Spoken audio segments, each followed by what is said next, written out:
Kia ora koutou. Welcome to this very special episode of Dirt Church Radio Aidstation Podcast. My name is Matt Raymond and I am solo this week. Ali's in Australia preparing for UTA and I'm going there in a couple of days, and Andrew is engaged in a period of silent reflection after the 24-hour champs. He told me it was like a papal conclave, except the secret ballot was which part of his body hurts the most.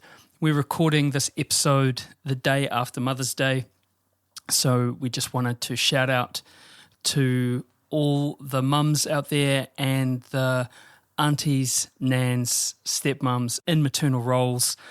Steal a line from the Beastie Boys. We want to offer our love and respect to the end, and special shout out for me today. Today is International Nurses Day, so shout out to all the nurses out there listening.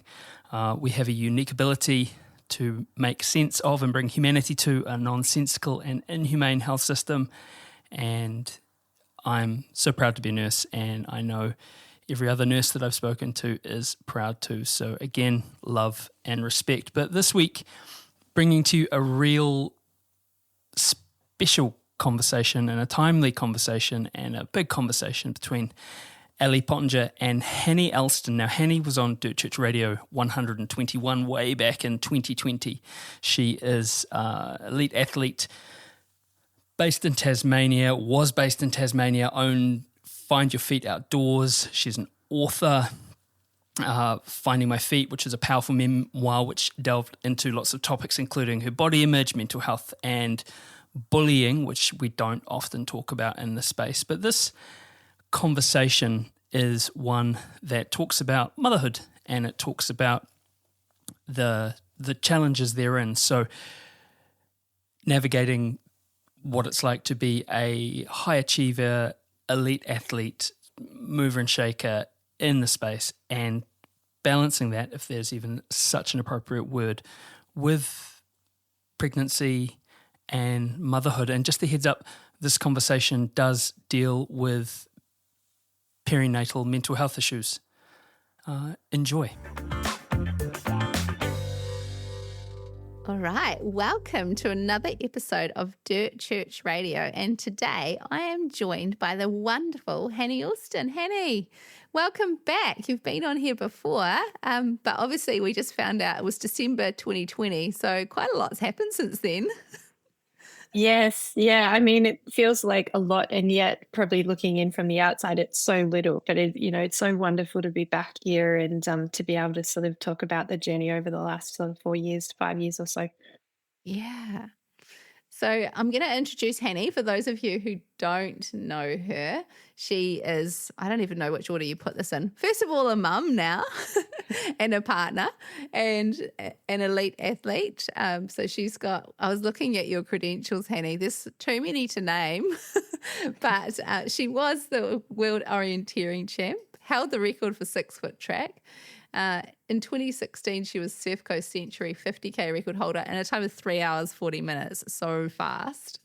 2016 UTA 50K winner in 5 hours, 10. And I remember that you were just absolutely spent. It was amazing. And I didn't realise that you'd won our local marathon here, Rotorua Marathon, in 2000, was it 2008 or 9? 2008, I think I was living in New Zealand. Yeah. In 2 hours 43, as well as like having heaps and heaps of amazing FKT kind of quite wild adventures.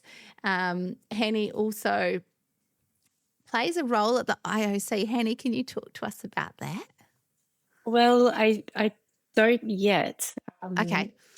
But I've had an Olympic dream since I was 8 years old, and even the other day just found some of my old journals from back in the swimming days. And as an 8-year-old, I wrote in these journals, like, I want to go to the Olympics.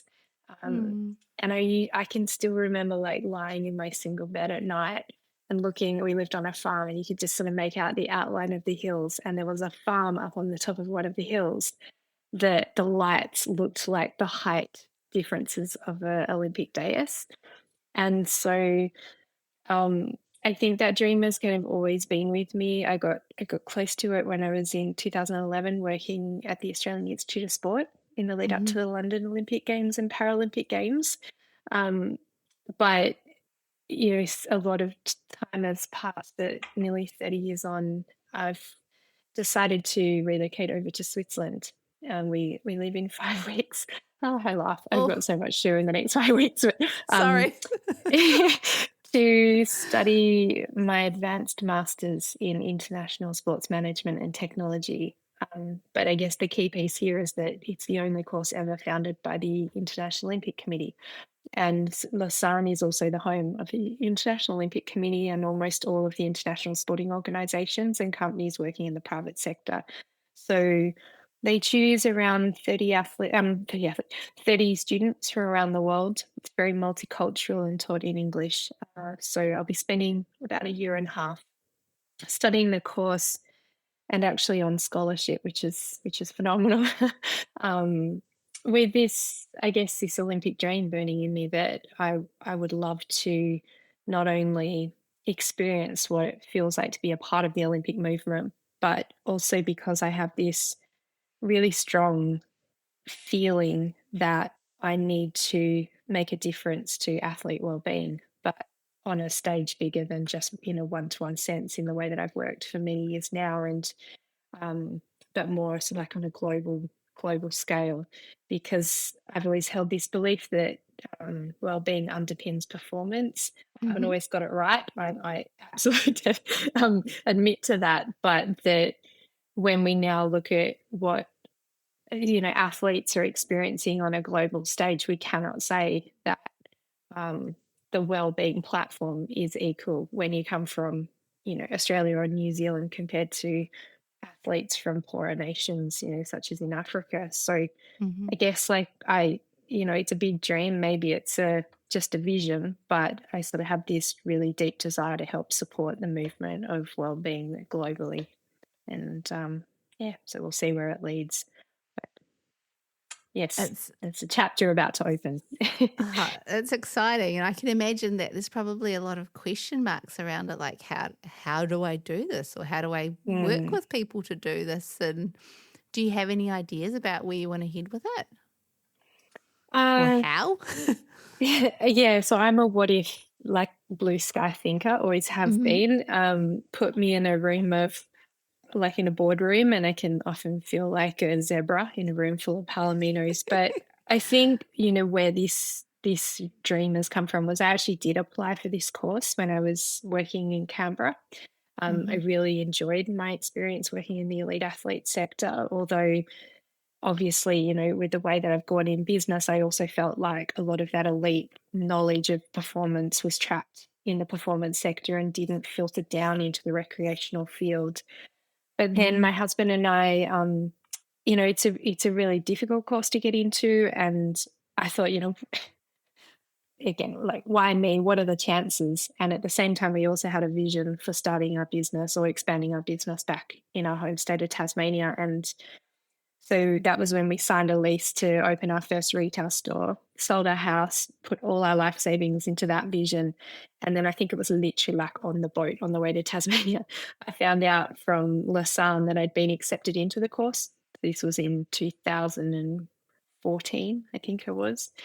And not only that, but a few months later, I also found out that I'd won the scholarship. And I was in this like juxtaposition of like, do I leave the vision and leave my husband, or he was then my partner, in Tasmania, and sort of strive forwards and try and realize this Olympic dream, or do I commit to what I've already started, which was the vision of Find Your Feet and our relocation back home to Tasmania. So I ended up turning the scholarship down. They said to me at the time, like, are you sure? Like, no one's ever turned down this scholarship. And it was a really hard decision, but I stuck with my guns and my gut feeling, and that was to stay in Tasmania. But, that dream, it's kept simmering, and the pond here in Tasmania is so small.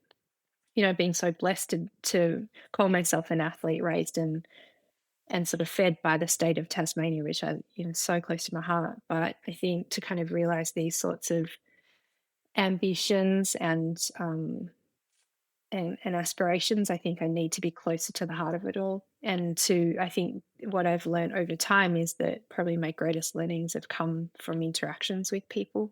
and the conversations that are so subtle, they're often the things where you get the greatest sparks. So I felt like it's not just about what I learn in the course, but I think it's about what I learn on the journey of growing as a human in this new chapter of our life, but also in connection with a different culture and hopefully like more a like-minded tribe, I think. Mm-hmm. So yeah, I think my approach to it is just to be an open listener and a sponge. I think that it's really important to go into new endeavors and new chapters, even parenthood, sort of in a state of open-mindedness and expansion rather than restriction. So yeah, I think that's my approach, and I think that the answers will come if I'm willing to do that and to be vulnerable in that feeling of unknown. And thinking about it now, there's so much more that you're adding to your, CV, for want of a better word, but you're going into it now with parenthood, you're going into it with business experience and interactions with, I'm sure, thousands and thousands of people. So you're kind of bringing this plethora of different experience that's going to serve you so much more with that study and that role. So I can't wait to see where you go with it, Hanny. It's going to be awesome. Appreciate that, Ali. Thank you very much for your support. So we had this really cool, and I was really felt so just, I don't know, honoured that I got to catch up with you at Konanyi, and we had a bit of a chat at the finish line and kind of talked about becoming a parent, and you'd mentioned that you'd had a bit of postpartum depression after your last baby boy, and I thought, you know what, it's great to hear from that from you, that honesty, and to be able to have a conversation like that and to be brave and put it out there because I think we need to have these conversations. We need to destigmatize things and to even just raise, and I know, I feel like these are all kind of cliches, raise awareness, but actually hearing from people is so important. So I thought, I thought, can we have a chat about, your life postpartum, how things have changed for you? Has there been a shift in your running? Talk to me about mental health. So, yeah, I'd love to hear from you, Hanny, about that if we can. Thank you, Ali. I actually feel really honoured that you're willing to listen, because I think you're right about the stigma. I think we all understand that postpartum depression is, a real thing, but that doesn't mean that we actually discuss it and share it. We were quite slow to the idea of becoming parents. I think, we had such a rich life and were so in love with each other and the journey that we were on that it was sort of hard to picture how you could expand your love to include someone else without losing love for the things you loved, if that made sense. So it took quite a while to fall off the top of the fence and make a decision. And I think we had the approach that we would let nature take its course. And, if it happened naturally and organically, then, we would embrace parenthood. And if it didn't, we weren't going to fight our systems. And it actually happened instantly for us, which meant that we weren't just falling off the fence. We were totally thrown off the fence. And I think my experience, I've now got two boys, one just turned 4 and one just over 1.5 years old, which I also giggle about because I think somewhere along the line a friend or someone must have said, I think you'll be a lovely mum, and I can just imagine you raising a girl. That when I fell pregnant, I just instantaneously had a picture of raising a girl. I didn't have a preference. I just had this sort of leniency towards this vision. And then when we found out that we were raising, especially with our first one, a boy, I just giggled for days. And I was like, I can't picture him in the bath and I can't picture teaching him how to wee. It's just like, it's just so silly now looking back, but now we've got 2 boys, but I just absolutely adore it. But I think the journey with both of my boys and the pregnancies and the postpartum was extremely different. Mm-hmm.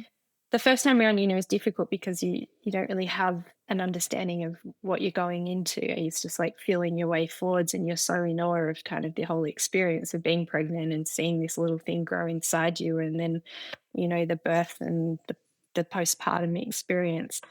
But I think in that first term, you have a lot more time, a lot more. There's still when the baby goes to sleep, there's still time for you to kind of be you. So the adjustment is big, but for me, it wasn't as astronomical as it was with the second child, the second pregnancy, and then the second child. And then, when, your baby would go to sleep, you still were in the care of, at that time, 2-year-old and then 3-year-old. And so for me, we raised 2 boys somehow that never slept at night. I've had 4 mother baby unit stints, which is the hospital support for young moms. And so for me, I think it was a combination of growing fatigue, having not really slept at night for 3 years, and then being pregnant, and then having another baby, and then trying to chase a 2.5-year-old around while you're recovering postnatally from a second child. I can't really explain it, but I just think it was just this snowball of strain and load that came. But I think sort of the thing I'd mentioned about my experience postpartum, particularly with Anthony, was that it wasn't actually a postpartum depression. I think it was something that started the moment he was conceived. I just had this some massive shift in sense of self and togetherness. And I can't really pinpoint it in any other way, but I just did not feel right. Mm-hmm. And I kept going into my obstetrician, and she was wonderful and so supportive. And we just had not only a huge challenge in finding help, because a lot of the help is postpartum.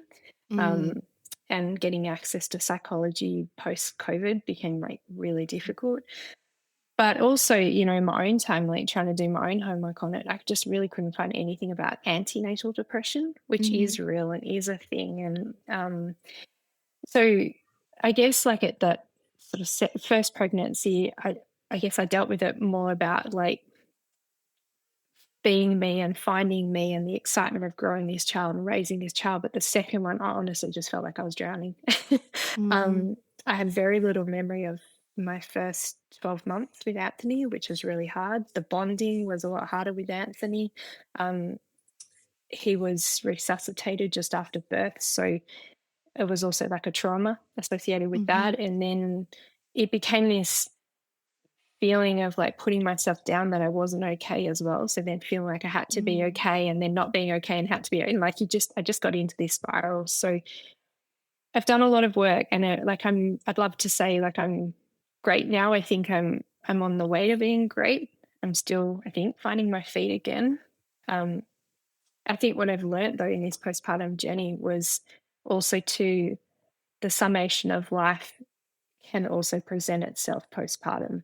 And for me, it was antenatally as well with Anthony. And by that, I mean that I had an amazing upbringing, but I also had a very difficult upbringing with quite a lot of trauma that I thought I had processed, but it wasn't until becoming a parent that I realized I actually hadn't processed it in a way that was helpful for me now, as who I was now and as a mother. And that really caught up with me. And it wasn't till about 12 months postpartum with Anthony, my second child, that I was diagnosed with quite severe PTSD, and that they felt that my experience of depression antenatally and postnatally wasn't just a typical postpartum depression, but it was more like a rearing of a PTSD head that came because the coping strategies that I had always used, enjoying running and downtime and yoga and meditation and all these things that I had access to pre-motherhood, that you just, as your time and your energy just narrows so massively that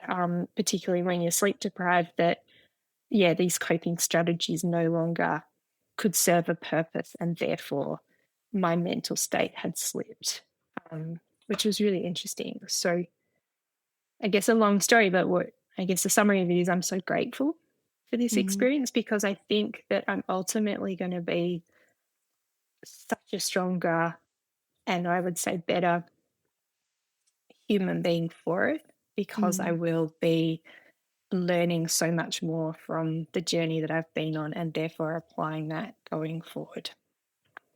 Yeah.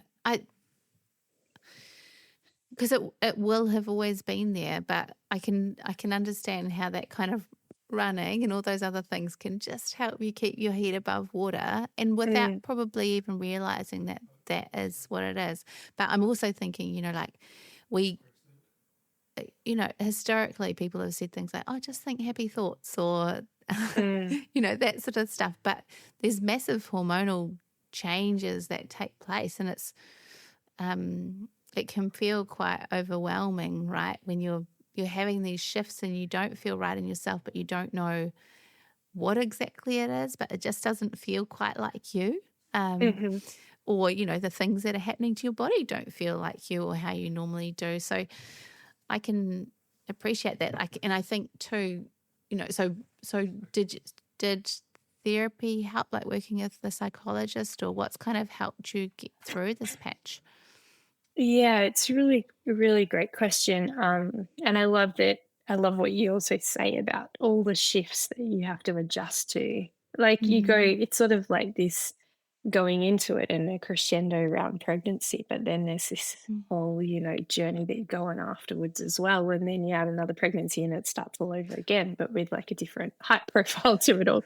Um, yeah, I think probably the biggest thing that helped me was having the vulnerability to eventually say, like, I am not okay. And I mm, need you to know that it's okay to not be okay because I've mm, always been someone that I would say has prided herself in um, having my ducks lined up, and um, and I also had to say to my obstetrician, like really early on, even with Nicholas, like, I need you to see me as Hanny, as the human, not as the athlete. Because if mhm, I'm seen as an athlete, I'm going to have this feeling like I have to live up to an ability to tolerate pain, to look a certain way, to be a certain way when I don't know what this journey is going to take. And I said it mm, to her in both my pregnancies. Um, but it was extremely difficult for me to admit that I was not okay. And it was actually more difficult to admit it with the people that I loved around me. mhm, So, my husband and my family, um, because, yeah, again, I think I'd always had this vision of myself as being together.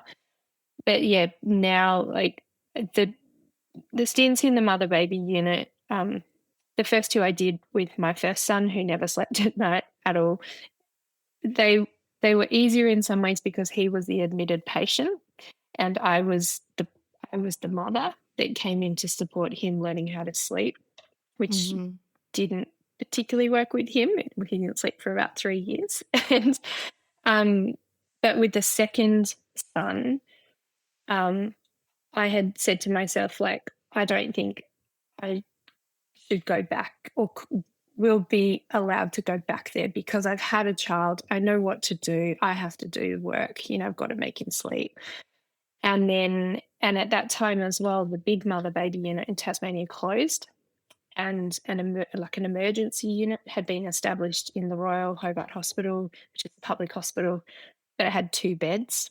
So it had gone from 20 beds to 2, and that was to serve every mother in Tasmania. So, it's a high needs case. And someone said to me, I think you need to, well, I want to put forward a referral for you to be admitted to the mother baby unit, and you're the patient. The child comes with you, but it is about you. And that was really hard to hear. Um, mm, So, and then having to go through so many interviews about, for admittance and whether or not, you were truly a candidate for it. And then at the end of the interview, which I thought would take 15 minutes, it was about 2 hours long. They said, oh, we want you to come in tomorrow. And that was probably about as low as I went. It was like, mm, even then I went home and sold it to Gray, and my husband at the time was like, oh, Anthony's not sleeping and we need to go back to mother baby unit. And I couldn't say, I'm not coping. This is as low as I get. Like, I need to do this for myself. And that took quite a lot of work to kind of get to that point. But so that's kind of like as low as I went. That was around Anthony being about 6 months of age. And then, now 12 months on, it was about then finding the right people around me to kind of to lift me back up and to do the work. And that took a while. I think, it was about finding someone again that understood my backgrounds as, particularly as an elite athlete, because you bring that with you towards your understanding of wanting to exercise and not control your body, but revel in what your body can do going forwards. But now I was in this different place of motherhood with the restrictions and desires to just be a different human, to be a mum and to understand all of that. So it took me time to find the right people. And now, I work with the most amazing psychologist. And it's about, really thinking about where we're at now, but also, what I've learned and what I'm going to bring forward from my past. And good and bad. So, or good and hard, I should say. There's a couple of things that kind of spring to mind with that. And I think being an elite athlete and business owner and all that sort of stuff, you've got so much control and it's generally within your control, right? Like you can, but then you throw this other curveball of a child who doesn't sleep and you're not in control anymore. It must be so tricky to have that experience and then to move forward with it. And especially when it kind of got to the point, like for the set with Anthony, with the first one, it's a problem with him. And then the second one, oh no, this is actually, it's about me. That would have been really challenging to get your head around, I can imagine. And then it is hard because at the end of the day, I guess now in my mind's eye, I have this label of being a mental health care patient in a hospital system.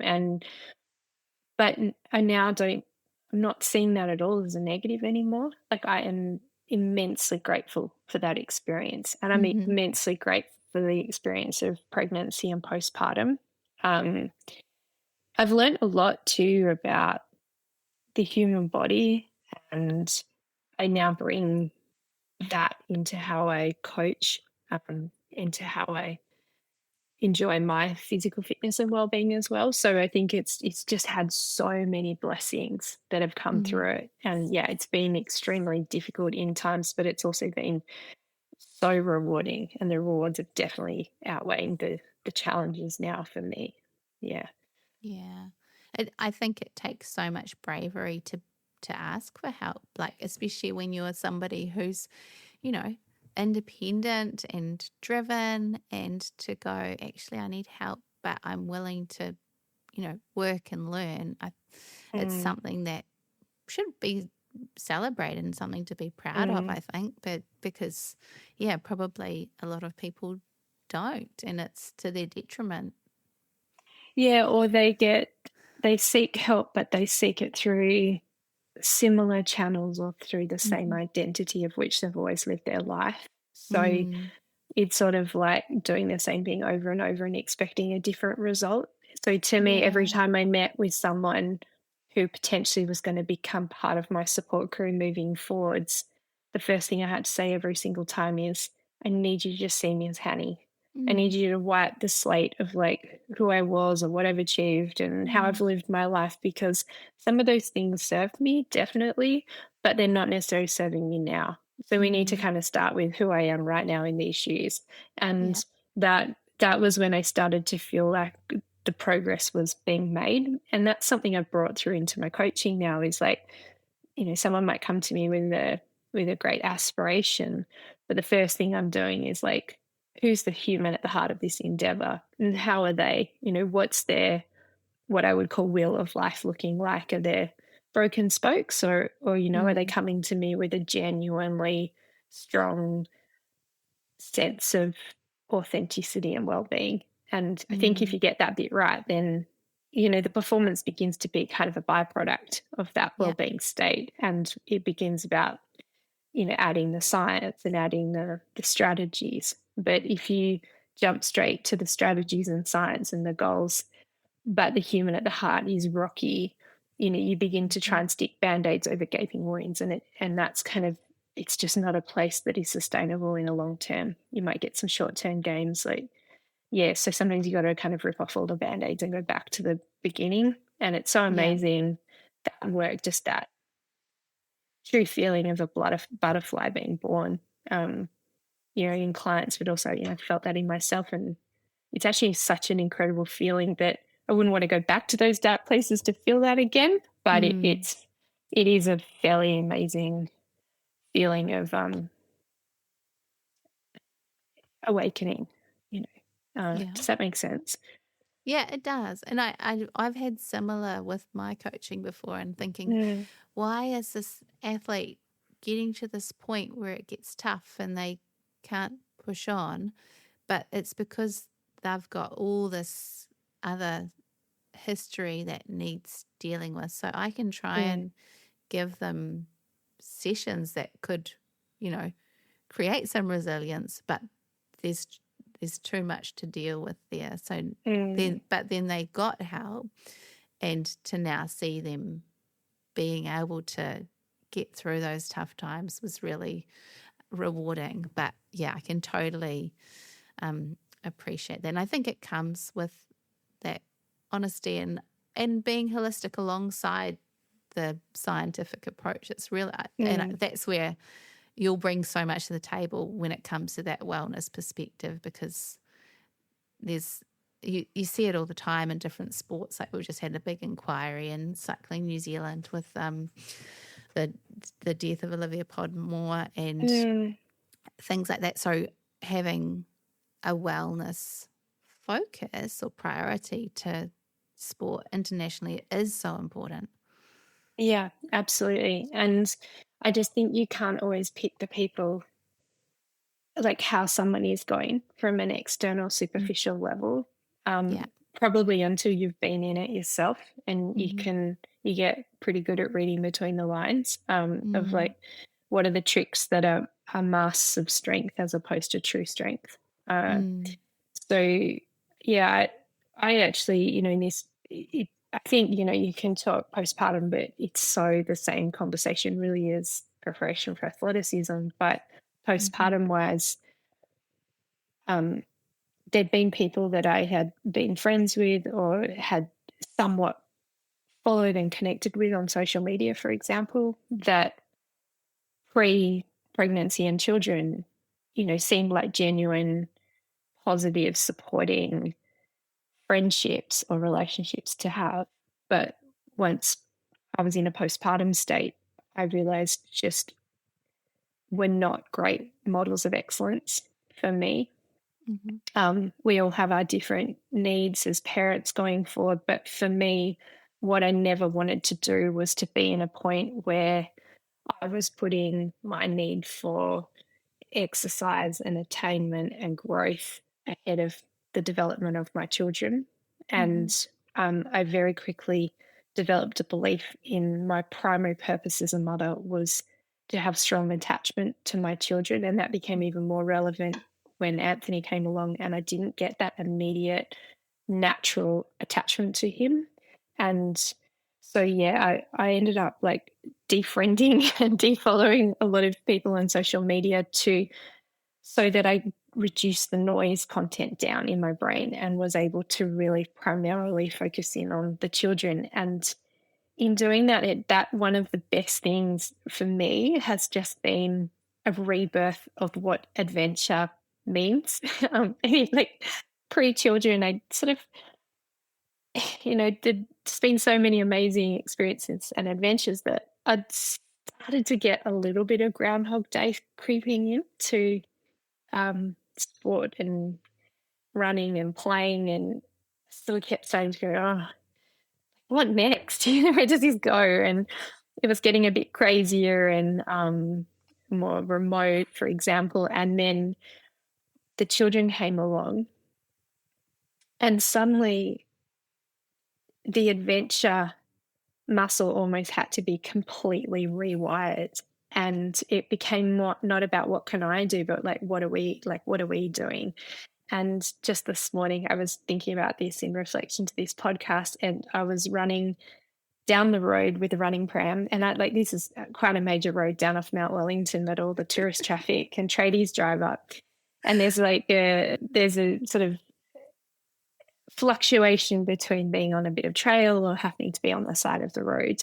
I had the running pram. I had my 1.5-year-old on top with his soft blankie tied around his neck, holding on and just chit-chatting away to me, with my 4-year-old, who's literally just turned 4, on his pedal bike, my big pedal bike. Mummy, it has suspension and brakes, riding down this main road on the gravel verge. And I even had cars tooting me because they're just so ridiculous, with my little 1.5-year-old's tricycle strapped onto the bike. But it was because I needed a run. They needed to play. Nicholas had to get to preschool. So it became how do you join all the dots together? And then I didn't even know how I was going to get home, but it was 10 minutes. I'm going to sprint to the bus with a running pram with Anthony on top. And I got to the bus stop with 10 seconds to spare, sweaty, dripping, Anthony squealing. Then we're going on a bus. And then, 5 minutes later, we get off at the end of our road and went back to go and jump on a trampoline for an hour together. And honestly, it's not ideal training, and it wouldn't have been what I ever would have once expected to do. But it was so buoyant and uplifting the morning that I couldn't help but feel so full of adrenaline and dopamine for the rest of the day. So yeah, very much so that's become our life of how do we marry all the dots together so we all get what we need from it? And yeah, okay, we've definitely taken it too far at times, but then you learn from that and you bring it back to the sweet spot again. I hear you. I feel you. It's I think for me, I've found that they almost teach you and help bring about more mindfulness again, because although your world has narrowed a lot to the small human that needs all the support, and it revolves around them, unfortunately. But fortunately as well, right? Because they have this awe and wonder that we forget about just in our day-to-day, just going out and playing in the garden, and it's looking at the rose or finding a bug or whatever it is, that we forget to take all these little moments in. So they bring a lot more beauty to your life as well. Oh, damn right they do. And I would say stability too. I'd got to this point where I wasn't getting the fix by being at home too much. I was always on the look for where can I get that next, excitement from. So it was always feeling I wanted to be on the road, never wanted to be at home. When you're at home, I'd often want to disengage, and Graham and I would often finish dinner and watch something on Netflix and go to bed, read a book, repeat. And now with children, I don't know the last time I watched anything on Netflix. And last night I was so tired, and my little 4-year-old comes up and he wraps his arms around me. He's like, "I love you, Mummy." And your heart just suddenly melts. And then he's like, joking, wee, wee, wee, wee, and pretending to wee, wee on you. And I was just like, oh my God, this is just, pre-children, you just never would have had that opportunity to just giggle. And I've spent so much time at home in the recent times, but I just love it now because there's never a dull moment. And yet you're right. You just have to be in a state of mindfulness.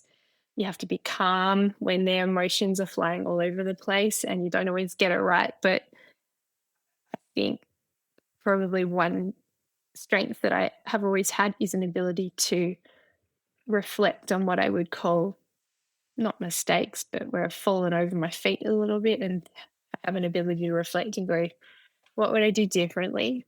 And that learning curve of being able to be present, calm, stable, authentic in moments of high emotion and flux has been such a gift for me, because I was the very impatient, Graham would attest to that, very impatient person pre-children. So, yep.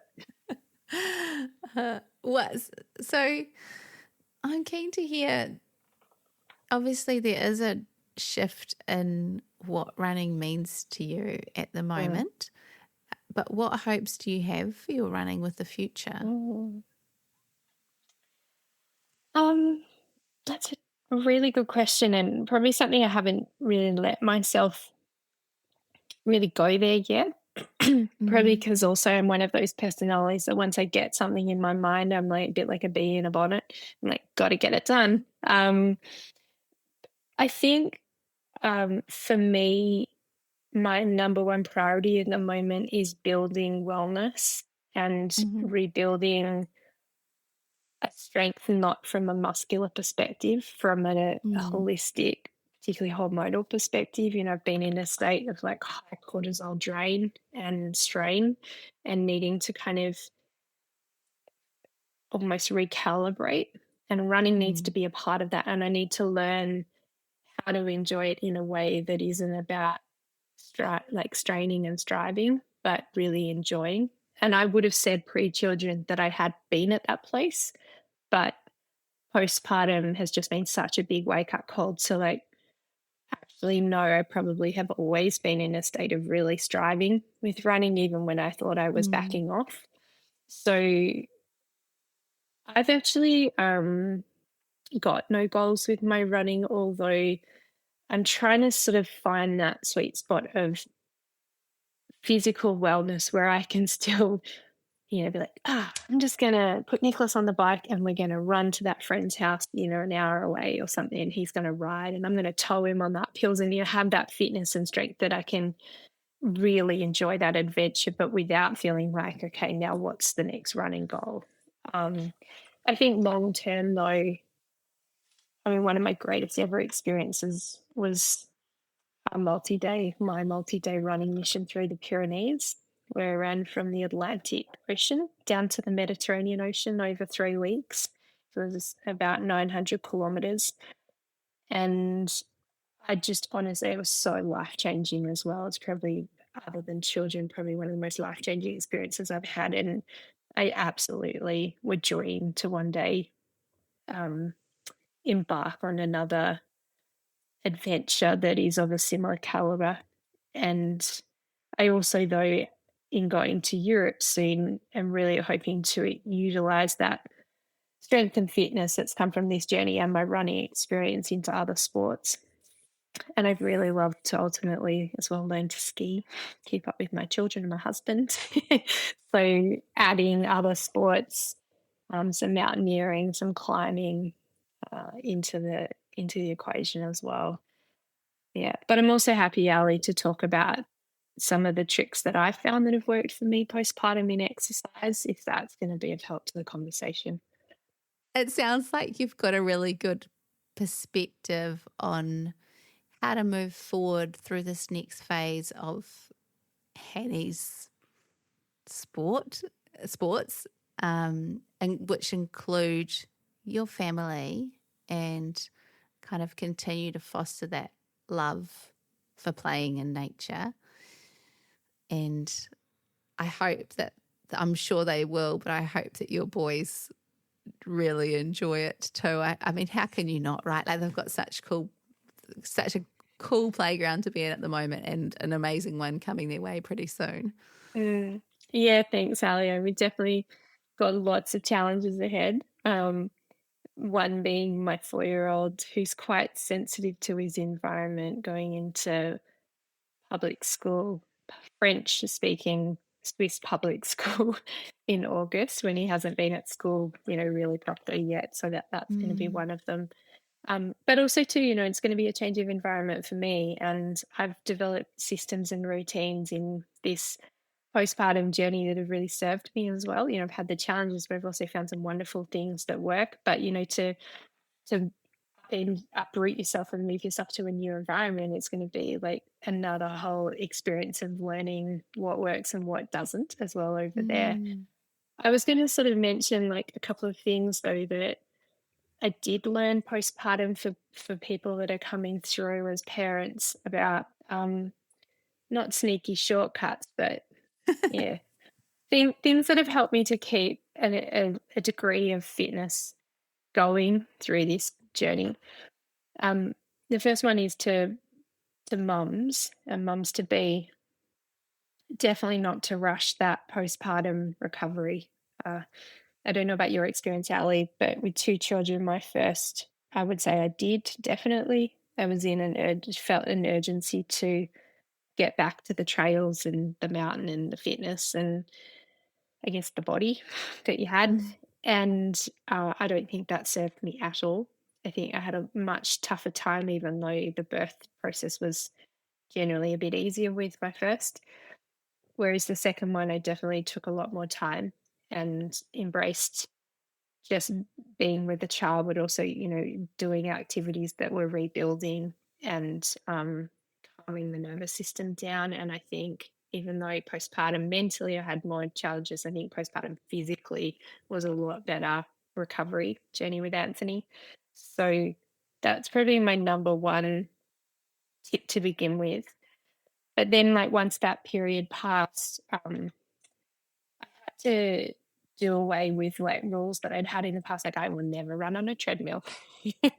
And we went out and bought a treadmill, a trail running treadmill, but that just means it has a little bit of spring in it. But and put it in the home office spare room that we had, because the ability for me to kind of get out the door when there's always a child wrapped around your leg, and the separation in these first 3 years is really hard for little children. Like, they don't want their mum to disappear, and they don't know where you're going and they don't know when you're going to come back. So I've had guilt for sure, and shame as well, I would definitely say, of sitting my 4-year-old down for his lunch next to me on the treadmill and giving him play school while I have a run on the treadmill for half an hour. Uphill gradients, because they're so kind on the body and so good for the fitness. But I kept thinking, like, I could be in, Beijing, where my son is sitting in traffic, or commuting Mhm. on a train for 90 minutes each way to preschool. Like, what can be more educational than a little bit of play school while he eats his lunch? And what's better for him, a mum that's a bit grouchy because she hasn't had a fix of adrenaline, or a mum that's, hot and sweaty and grounded again and ready for the afternoon? So that to me has been probably one of the greatest decisions I made as a parent, as was getting an e-bike, because often I had the feeling that I needed to like bust out the door, but I didn't necessarily need the exercise. I just needed the fresh air, the wind in my hair, the sense of adventure, the sense of movement. And so sitting on an e-bike with one or both children while they sort of tell you all about what they're seeing in the world, there was nothing greater. And it also solved all the parking hassles of parenthood. So that was probably my third tool that has probably of been the greatest value. Um, and then finally was a really good bike for my eldest child, because now, like, even from an age of 3, we had a bike called a shotgun, little balance Mhm. bike, but it has towing capacity. So we were able to go out and start adventuring together. And, you're stopping frequently to look at a mushroom or a worm or whatever it was, but like, it just was such a joyous way to exercise, and have fresh air and sort of sunshine together. So Mm. yeah, they were probably my 4 tools that I've used to kind of maintain my fitness and well-being through this 4-year sort of pregnancy postpartum journey. I really like your first one, because I think it's so easy to see, because people blast it out there like, I'm this much postpartum and I'm doing this, and Mm-hmm. it makes you feel like you're underachieving, or your body's failing you, or like whatever it is, you have all these thoughts that come into your head, like, how are they back out running ultras again and I'm still Mm-hmm. finding that I need to stick around this distance, or Wetting my pants because yeah, I'm bouncing in the exactly. afternoon. Yeah, like, Yeah. yeah, there are real Yeah. challenges, and I hear the sense of underachievement. That was where I was Mm. also going with, like, disengaging from social media so I could re-engage with me and my authenticity on that journey. Yeah. And then also, like, there's the flip side to parenthood too, where you see these people doing these amazing things like, I don't know, making Play-Doh or the things that I'm like, oh, I just need a little bit of time for me too. And so I think it's good that you've kind of able to rationalize or make these comparisons that are actually helpful, because often we compare in a way that's unhelpful for us. It makes us feel less. And so to go, actually, you know, like, this is a fine choice that I'm making, and these are the positives for this choice. I think people can apply that in lots of different areas of their lives, not just running or parenting. And we were giggling before we started recording about like how neither of us had made dinner for this afternoon, and then you're 2 hours ahead of me, so like 5:30 kudos. But that was as well like one of the learning things was you're right. I was like, I'm going to be that. You know, honestly, I went into parenthood. I didn't know anyone who had kids. I was like, my child is never going to cry. This is with my first. My child is never going to cry. I'm always going to meet their needs. Well, Hanny, humble pie. But it was in that, it was this like, I'm going to do everything perfectly, a schema that I have of perfectionism. And that was like, I started going out and buying like organic veggie bags, thinking I'm going to make everything from scratch. It's going to be organic and my child's just going to grow up so healthy and vibrant. Well, it pretty quickly worked out that it could work, but to a detriment of a whole number of other cascading factors that would sit behind that. And that honestly, like tonight, it was better that you and I have a damn good chat, get a sense of buoyancy of it, and go and eat cheese sandwiches for dinner. Like it at the biggest scheme of things, it was, it sounds like for you too, like it's been a journey of just reflecting on what serves, what takes away. And at the end of the day, for me, my primary value is about attachment with my children. And we can have just a good dinner, if not better, sitting, you know, around eating relatively healthy cheese sandwiches than if I've slaved away in the kitchen and when they've got home from preschool, I haven't had the ability to be present because, you know, something's burning in the oven. So I think that sort of resonates through all the decisions that we've made. Yeah. And you know what? Sometimes those are the most fun memories too, like those novel things. Like one of my childhood memories is moving house and having fish and chips on the floor.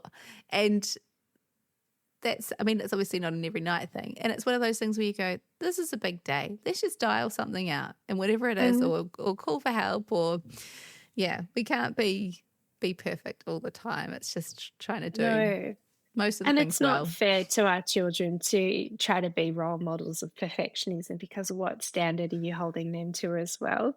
It's about finding that sweet spot in everything we do and being okay that the days inevitably unravel to a different outcome than where you expected them to land at the beginning of the day. And that often involves your ability to do the activities that you had hoped to do for yourself, but being okay with what you did and being open to reflecting on why the day went that way and what would you keep and what would you change if you could do it all again, because inevitably it will come around again. And also, where's the beauty in that too? Like, that's so applicable to a run and to a race. Like, we'll often kind of have exactly that sort of thing happen where you go out with this preconceived idea of how your day's going to go, and it's actually, well, this is how it's unfolded, and you know, what are the good points from this day? What did I achieve? And being open to be like, actually, this is a whole lot better than my preconceived idea, you know, and letting go of that and embracing what's come. You're right, and because I have thought at times like, I wonder what would happen if I now went back and ran that 100K at UTA again that I did in 2017, where my interpretation of it was a lot of struggle, and that was a lot of mental and emotional struggle, not so much physical, because I had such a preconceived idea of how it needed to be and how it needed to play out and how I needed to feel through it. And I think that the lessons of parenthood would just be so liberating if I was in that experience again. So I have had that exact thought, Hallie. I think you come at things with a lot more gratitude, don't you, when you get to do something like that? Yeah. And there's a whole level of different struggle and challenge that you've now got under your belt.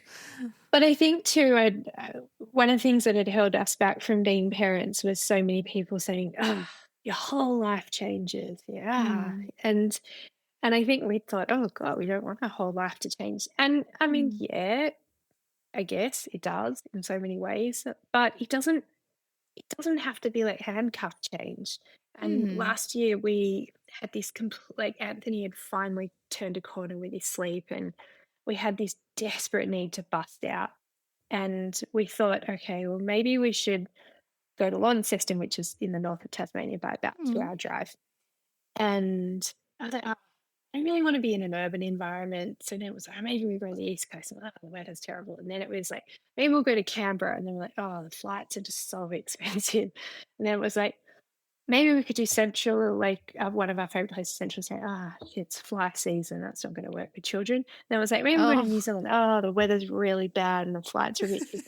And then I suddenly, as a joke, this is like literally at 2:00 in the afternoon of a day when Nicholas was at preschool and Anthony was asleep, I said to Graham, why don't we go cycle touring around the Italian lakes? And there was this like moment of silence. And this is always the way with us. It's like once you get that seed of a good idea, like as in it would feel amazing, just ignore the logistics. It's like you just can't let it drop. And then as a joke, I got on my phone and I said, the flights are quite cheap because we had 3.5 points to use. And he goes, when are they? I'm like, tomorrow midday. And he goes to me, Paul goes like this, he puts his head in his hands and he's like, how's your bike, Ken? And I was like, I don't know. I haven't ridden it for 2 years. How's yours? I guess it'll be okay. And literally 24 hours later, we were in Melbourne ready to fly, or Sydney, I think we went through Sydney, ready to get on an international flight. And we did a month of cycle touring spontaneously. We picked Nicholas up at school. I said to his preschool teacher, I'm sorry, we're taking him out of school tomorrow for a month. And we did, and it was the best 4 weeks we've ever had together, let alone as parents. So it doesn't have to be a handcuff. Like obviously we were in a really blessed financial situation at that point, but it was just, parenthood can also be just the best ignition of spontaneity and adventure that you can ever hope for, I think. That's amazing. You're making me want to check my phone now and see what flights are for tomorrow. Oh no, it was great. It was awesome. And you didn't have to worry about children getting sick just as you're about to board the plane because we were all healthy. So we were just like, whereas every other holiday, I reckon we've like booked, this trip and looked forward to it. And then, damn, the kids are sick. So yeah. That is amazing. I only finished last night watching Adolescents, which has been quite topical lately, and feeling kind of the responsibility of doing a good job of raising young men. And I thought I want to ask Hanny, what do you do and plan to do with your boys to help them grow into caring young men? Oh, great question, Ali. I started watching that when I jumped on my treadmill one day to ease the repetitiveness of running on a treadmill, and I had to turn it off. I found it so confronting. I have reflected on it a lot of even why I couldn't bring myself to watch more than 20 minutes of the first episode of it. And I think that my approach going forward is about really focusing in on the attachment I have with my children. And that's not just being there physically, but it's really predominantly being a listener and observing and holding space for them. And I really believe that if we approach our relationship with each other with kindness, they will approach their relationships with kindness. If we hold authenticity, that hopefully they will find braveness to sort of hold their own authenticity. If we show gratitude, they show gratitude. In fact, my number one value in life is gratitude these days. My son's preschool teacher, one day I opened the door and she always had tears in her eyes. I'm like, "Are you okay?" And she's like, "Your son just thanked me for cleaning up the kitchen after lunch today. And he's Oh, just this grateful little creature." And I was like, "Oh, wow, no, it does work." So I think it's yeah. about like, in some ways, I'm also giving myself permission to keep doing the work of being being me, and being super comfortable in my own shoes, because I think that if I do that and Graham does that and we hold space together and we are united in our approach of parenthood, that our boys can hopefully see us as role models, not just mum and dad. Um, Mm. so I think that's kind of my approach. I'm nervous about the phases to come. I really am. Like, I think, what will it be like when they're teenagers? But I also think our other approach is to drown out all the noise. Like, we allow screen time even now, and we give Nicholas free reign of kids' YouTube and occasionally watch over his shoulder. But I guess it's about holding trust, but drowning out that, half an hour or so he has a day with a plethora of rich activities that are going to enrich him and his experiences, not to a point of being overstimulating, but certainly of being engaging, Mm. so that it drowns out that noise. And then I think the final bit that we've found is allowing so much downtime and encouraging sleep even at 4 years of age in the middle of the day. So earthing time, so that, their little brains get reprieve from that really busy world that we now live in. And that's really served us well as well. We Yeah. find that the behavioural issues creep up when the children are tired or overstimulated, and that they've lost that attachment to their environment, themselves, and also us. So, Mm. yeah, it's about all coming back to a place of presence. And that's going to be really hard, that parenting approach, when we add in a full-time study and keeping our business running when we're on the other side of the world. But, I think knowing that is the first step to, like, I guess, trying to achieve it when we're over there. Yeah. Yeah, and still and prioritizing it. Hey, just But I also think in that it's also about, Graham kept saying to me, like, how would you have felt if you had a mum that, was working in such an interesting and dynamic environment, surrounded by so many people, like, doing really cool stuff? And man, it would have been really, really cool. So also, like, I think it's about us being elevated and escalated and excited by what we're doing, and the kids will also look to that as a model for the way forward. And it doesn't mean you have to be perfect. I think it means even more so you have to be imperfect and vulnerable and open, without obviously crossing the lines of what children don't need to know. And it's going to be a constant learning learning process as we continue to grow together. Yeah. yeah, I think so.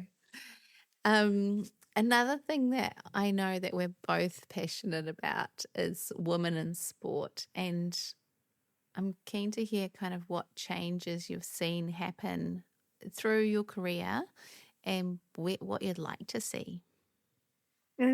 Such a good question. I think predominantly my early experiences in sport were fairly male dominated. I think I was always constantly feeling like a girl running with the boys. And that didn't really shift massively when I went to work at the AIS. Like, often the people in positions of change making were often men. Even in our industry, which is more in the recreational sporting space in some ways now, for example, the people that are choosing the clothes for women to recreate in are men. So I feel like, though the movement is shifting and there's been definitely a really superb rise of women and celebration of women in sport in all levels, from athlete to official. But I think maybe the shift that I want to see now is encouraging more diversity that is not just gender diversity in sport, and particularly in the decision-making positions of sport. So if there was another area that I'm interested in as I sort of head towards Lausanne is like creating space for younger individuals with different ways of thinking to be able to move more easily into positions of influence in the sporting field. And I think that was also something that I've really noticed, not just in the sporting field, but in the corporate world in general. I, for a while, held a position on the board of the Australian Institute of Company Directors, and it was like, oh, just feeling like a zebra the whole time in that room full of palominos. And every time I applied for jobs, even in my younger years, I think I definitely had at times, the right credentials for positions, but being overlooked by people that had a deeper resume. And deeper resumes often come with age and maturity. So, but as we do that, we tend to kind of get the same voices in the room all the time. So I'd like to see, yes, more women and diversity in where women are coming from and their backgrounds that they're bringing, but also the just allowing the youth voice in, because they're the people that are going to be enjoying this, going forward, not us. So that would probably be, a huge change I'd like to see. And they're the ones that are, kind of at the grassroots right now sort of thing. So we can reflect on our experiences that are at those ages, but it's changed. The world has changed so much since I was a youth anyway. So it is good to, I think that's a really important voice to have recognised, definitely. Yeah, exactly. I think we could talk all day, Hanny. I really know, enjoyed this. But we both have littlelies to go and attend to. Ali, I love your approach. And I said it when I was down here, when you were down here in Hobart, but I've really been really inspired by your journey. You've had challenges that surmount parenthood, and yet you've been able to kind of, I'm sure you have your own struggles, in your own shadows, but I think that you've been able to provide a really beautiful role model for us as parents and people who want to be active and supporting and developing community. There's so many things that you're working on. So I say total kudos to you. And I hope that other women and parents can sort of use your experiences as well and what you're doing with the podcast to kind of grow and evolve. Thank you. I hope that too. And I feel, I think it's important to share stories and experiences and just encourage that, the challenges that people face but also the beauties that come alongside these things. So on that note, you will have told us your greatest run ever before, but I want to know now, since you've had 2 babies since we last saw you on DCR, what your greatest postpartum run has been, Hanny. Oof, that is so hard. I just don't think it's mine. I think it's ours. I think that's a shift. The other day I had dropped my 4-year-old off at school, which meant he'd ridden his bike. I'd had my 1.5-year-old on the little shotgun seat in front of me, and we rode to school, which is about 8 kilometres for him, relatively downhill. And then I'd taken my 1.5-year-old after drop off to a local region called the Waterworks, where it's just really beautiful and you just can see the mountain, and it was a gorgeous day, and I just thought we'd have a picnic. So we sat down. He's so funny. He knows picnic and he'll just sit down anywhere, like middle of a sidewalk, middle of a road, doesn't matter. He'll just sit down. But he sat down and he's having his picnic. And then he just stood up and he just took off. And I at first thought, no, he'll come back. All right, he's not coming back. So I grabbed all the picnic stuff and tucked it in the bag and took off after him. And an hour and a half later, and he wouldn't let me help him, we were still running around and exploring the trails together. I reckon he did about 4 kilometres. He's 1.5. And it was just so uplifting. Like, it was just the best time I think I've ever had on trails. Knowing that both my boys had had such an extraordinary start to the day. And even when I tried to put him back on the bike, he didn't want to get on the bike. He had a 2-year-old tantrum at 1.5, going home because he didn't want to leave the trails. So, off the top of my head, that comes to mind so beautifully as an answer to that question. I can absolutely relate to that. Sebastian runs along and he calls them wooden trails. Like he loves boardwalks for some reason. And he goes, I'm running on the wooden trails. And he'll just shout out trail running and he'll run and he's squealing. And it brings me so much joy because I think, oh, actually, I know what trail running's brought to my life and to lots of other people's lives. And it's so exciting to see him just playing and enjoying himself out there. So yeah, for the exact reasons that they should be. Exactly, Ali. No. Yeah. Well, thank you so much for tonight. It's really lovely to be able to have a chat. I really appreciate your just honesty, openness, authenticity, and the positive spin that you bring to the challenges that you've faced.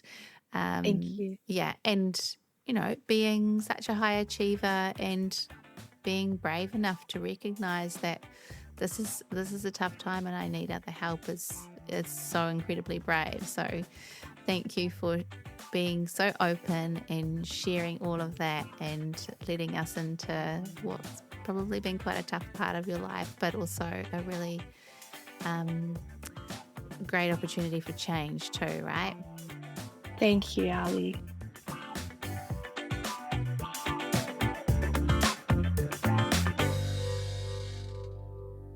That's it for this week's Aidstation Podcast. Dirt Church Radio is me, Matt Raymond, and my cousins, Ali Pottinger and Andrew McDowell. We are on all the podcast platforms. Thank you to our subscribers in the DCR Aidstation crew, and we will see you back over the next couple of weeks with all the Ultra Trail Australia goodness that you can shake a stick at. We've got specials, we've got interviews, we've got panels. It's going to be epic. Hei konei, hei kona.